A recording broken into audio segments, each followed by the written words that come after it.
Brianna, how are you today? I am excellent. How are you? Thank you for having me.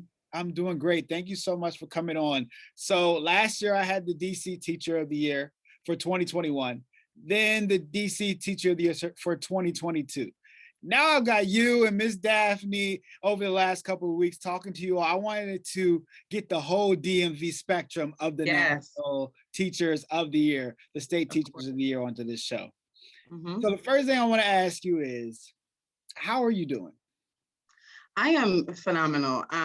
I've had an incredible year. I'm actually really excited. I'm going to be in your neighborhood in a couple days because the State Teachers of the Year are coming to Washington There we go. to meet each other, and we get to meet some people on Capitol Hill and maybe meet the president. So I am super excited. So I'm in just good energy and good spirits. I'm really excited to connect with the other State Teachers of the Year. We just named our National Teacher of the Year, Kurt Russell, a Black man, There history we go. teacher. So I'm feeling good about that. So I feel good today. Okay. So we're gonna get into all of that, All of that right? come You're, together. I believe, the seventh State Teacher of the Year I've spoken to on this podcast, since the start of 2022. And our guy, Kurt Russell, Kurt Russell. just named. Yes, I am just elated. I mean, I was watching just like, oh, come on, Kurt, come on, Kurt. So I feel really good about that as a fellow history teacher, but certainly as a Black person, I am just over the moon. He is excellent and phenomenal. So I know he is going to do incredible work. So I'm really excited for him. You all teach the same subject. You just mentioned it. What's your relationship with Kurt? Have you learned anything from Kurt? And what do you think about this huge win? I think the win for him is incredible. Him and I, we've only gotten to connect, unfortunately, because of COVID. We've only been able to connect virtually. The way the Teacher of the Year program works is that we kind of have little cohorts. So Kurt and I are actually fortunate enough to be in the same cohort. So I'm really looking forward to really getting to spend some good time with him next week and learning more about him. And I've done, my research on him and from what we've shared. So I'm just excited to really connect with him and just see how I can be of support to him as he sort of moves through his national agenda. If you're watching this, you can also watch Kurt Russell's episode and all the other State Teachers of the Year episodes on my YouTube page or anywhere you get your podcast. But let's keep it on Miss Ross right now. History, social studies share, the subject that you teach right now is a difficult subject. Let's put it like that. It's a difficult subject to teach in 2022.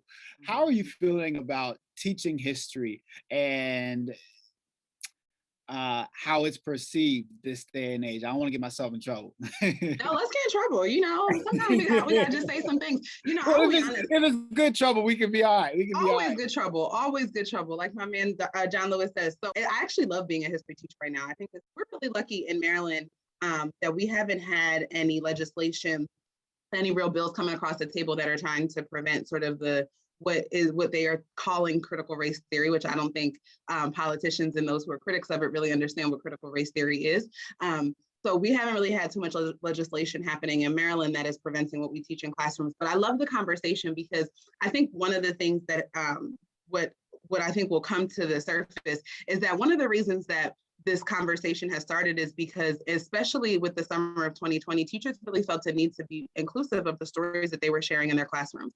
And in history classrooms, in American history classrooms in particular, I've been really cognizant that it's important for us not to just present history as a monolith. Like, we're made up of multiple stories, and the people who those stories represent are sitting in our classrooms, and our students want to understand who they are and want to understand the students who are sitting around them.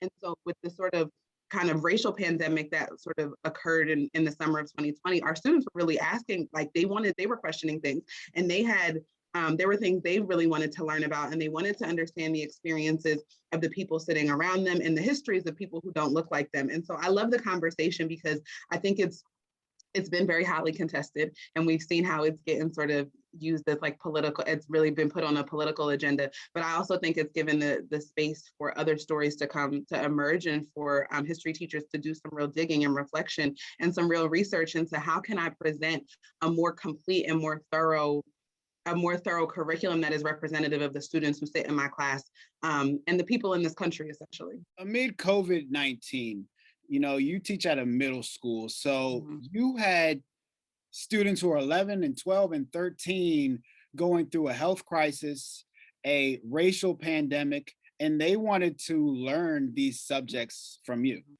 Yeah, absolutely. I mean, I think the one thing that has come out of, right, like COVID was hard. COVID is still hard. It's still happening. It hasn't gone away. And especially the year, when the shutdown occurred, it was so hard. But the one thing I think that I've seen that has sort of been a result of that is our students have a different sense around humanity. They have a different sense of resilience, and they understand each other better, not just because watching people that maybe that they loved really experience this global health crisis in a really significant way, but then also being really aware of the way that people of color are experiencing the world, right? And like how they have to walk through the world. And they've been able to talk about that and really have those conversations. And for me, I teach in a primarily Black and Brown community. It's about 89% Black students, 6% Latinx students. And so our students understand this very personally. And it's not just from the perspective of understanding the racial dynamics of things, but even with the combination and the intersection of COVID, communities of color were hit hardest. My community where I teach was hit hardest. With the COVID hit us hardest, and lots of students have experienced loss and death, and it had their own bouts with COVID. And I think it just has given our students a different sense of humanity, and have a different understanding of how to treat one another. And so there were lots of challenges, but I also think it made them want to understand each other and understand themselves better. And so they had questions that we were able to answer through curriculum. There's this idea of Black excellence, right? And I love to shine a light on that. And clearly, you and Mr. Russell and Dominique Foster, and the list goes on with those of my people. Those of you in that cohort, the 2022 peeps, y'all are exhibiting Black excellence, and you're also teaching it. How do you show up as Black excellence this day and age? And how do you bring that to your classroom on a consistent basis? One of your slogans is bringing excellence into the classroom. It's something that you do as a habit. So what does that look like for you? I think this is one of the reasons why I became a teacher. I had very few Black teachers. And so it was so critical for me to show up in space with Black students so that they understand what it's like to have people who look like you, and not just like people who look like you, but also someone who's young. I'm still pretty young, right? Like who's pretty young and kind of understands the way they're experiencing the world. And so for my students, that really just looks like how everything we do is with high expectations.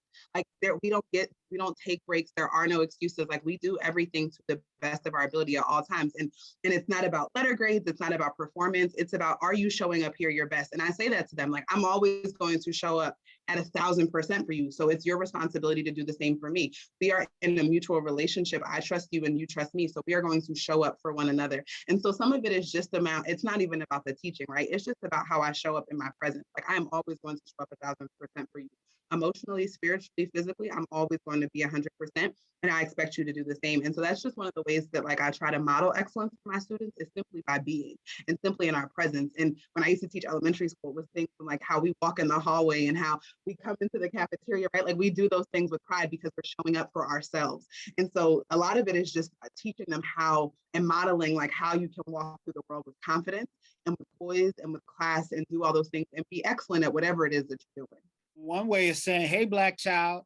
Hey, Black. Oh my God, you did it. Oh, yes, my favorite. I haven't had the chance to teach it to, and my class sizes are a little smaller this year because I'm a department chair and have my hands in lots of pots. But it was something I did every year with my fifth graders. We did Hey, Black Child every single morning. That was the way we started the day. And so I love it now because my first group of students that I taught are now in their juniors and they're going to prom. I'm going to some prom send-offs this weekend.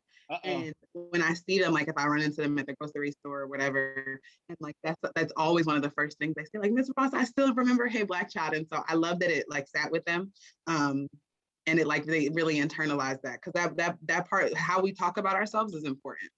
Yeah, it is. And, I want to thank you for, uplifting students and setting such a positive example during a challenging period of going on 3 years of the COVID-19 pandemic. How do you continue to move these types of mountains for students? It's such a polarizing time right now. It is an exhausting time right now. And all of the issues that teachers have been going through for many years and decades have been exacerbated. How do you keep showing up? I mean, I think you're 100% right. I will say that this year is the hardest year I've had as a teacher. This has been my most difficult year. I am more tired than I've ever been.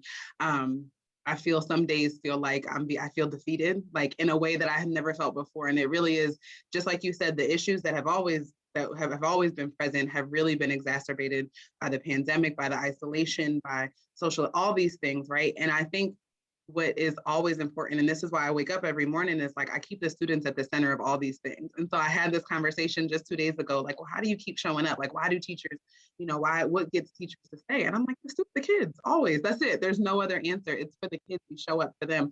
And especially for me in this community, being at the school that I'm at and teaching in the community that I do, like being teacher of the year here, that's a big deal. Like I feel so grateful that I get to say that my kids get to say, like, I had a teacher who was the teacher of the year, right? Because they don't necessarily always have teachers who value them and who love them and who want to see them and who want to be here. And so at the end of the day, like even on the worst days, right? Even on the days where it's just exhausting, it's like, but we do this for them. This is sort of like, for me, this is like heart level work and it's soul level work. And so it's not just about like, I want my kids to be successful academically. I do, but I genuinely care about like the growth of this community, the growth of my people, Black people in particular, and making sure that my students can like move through the world in a way that they feel confident and that they feel comfortable and that they have the skills, not just the academic skills, but also those other skills that they need to be able to navigate a world that was not necessarily designed for them to be successful. And so showing up for them so that they can do that every day, that's why I show up, period, every day. I really appreciate you and Dominique Foster and those who show up for students in the DC and the Baltimore area. And now I also know that you're from Philadelphia originally. Yes, right? my city. Okay. You got your Abbott Elementary blue on right now. Loving Kenta. I'm so proud of her. Yes, we are loving Abbott Elementary right now. Who was your Miss Abbott growing up? Because now you're Miss Ross. So let's put this in perspective. You're Miss Ross. So them juniors going to prom, they're thinking about the sitcom they're gonna make about you in 10 years. When I saw her talk about that, and it was her 6th grade teacher. So my heart was just swelling because I'm like, that's the power of a good teacher, that I'm gonna make a show about you later. My Miss Abbott is actually Miss Carruthers. And she was my very first teacher, and I talk about her a lot. She's one of the reasons I became a teacher. She was my first teacher and one of my only Black teachers. And I had her in kindergarten. So like, who remembers stuff from kindergarten? So I don't really remember what we learned. I do remember she really focused on Black history. I remember her teaching us the preamble to the Constitution. But what I really remember is like Miss Carruthers saw me. She knew who I was before my parents knew what I was going to be. She knew I was going to be a teacher in kindergarten. And she poured into me, and she was just, everything she did, she just cultivated love in me all the time. There was not a day I didn't feel loved by her. She was about 5'3", she's real tiny, and she just had the spirit of a giant. And she stayed connected to me. She sat in the audience when I graduated from Pitt and walked across the stage. Miss Carruthers was there. She continues to be there for me. And so I teach because she was everything. She was amazing. At kindergarten, she just loved me so much, and she poured so much into me. And so And I think I felt like I could be who I was in her classroom. And when I left, and especially not having many Black teachers after that, it was hard for me to navigate what it meant to be Black and girl and eventually woman in academic spaces where who I was and my intellect wasn't always valued. And at a very young age, she really valued that in me. And so that's why I became a teacher, and why I love doing it at the middle school level, because middle school is just the worst time. Middle schoolers are like crazy, they're like all over the place, right? And so I really love being a middle school teacher in particular, because it's the space where like our students really need validation anyway, right? Like middle schoolers need to be affirmed all the time. And so being able to give them culturally affirming experiences at this point in time where they're trying to figure out who they are and they're developing their identity, like I want to be a part of that identity making process for them. Affirming you as a kindergartner and then going on to become a teacher and always remembering her, that's something special. I mean, yes. We would like to uplift, the teachers and the teachers that came before us on this show. What would you like to say to Miss Carruthers right now? Oh my God, I love you. I just love you. Come on out, Miss Carruthers. No, I'm just kidding. Where is she at? Come bring her out. She's not here, but if she was here, what would you say to her? Oh my God, I just would tell her that I love her and just thank you. I could have never imagined that I would be sitting in this space. When I started teaching, it just was like, I love kids. I love Black kids. I just want to be a good teacher. I want to have fun in the class. And so to be named Maryland Teacher of the Year is just something that I could have never, this was beyond any dream that I could have had. And I know that I wouldn't be the teacher who I am if I didn't have the teacher that she was. I wouldn't love the kids the same. I wouldn't have this same identity. And so I wouldn't be the woman that I am without Ms. Carruthers being the woman who she is. And so I would just say thank you. I love her.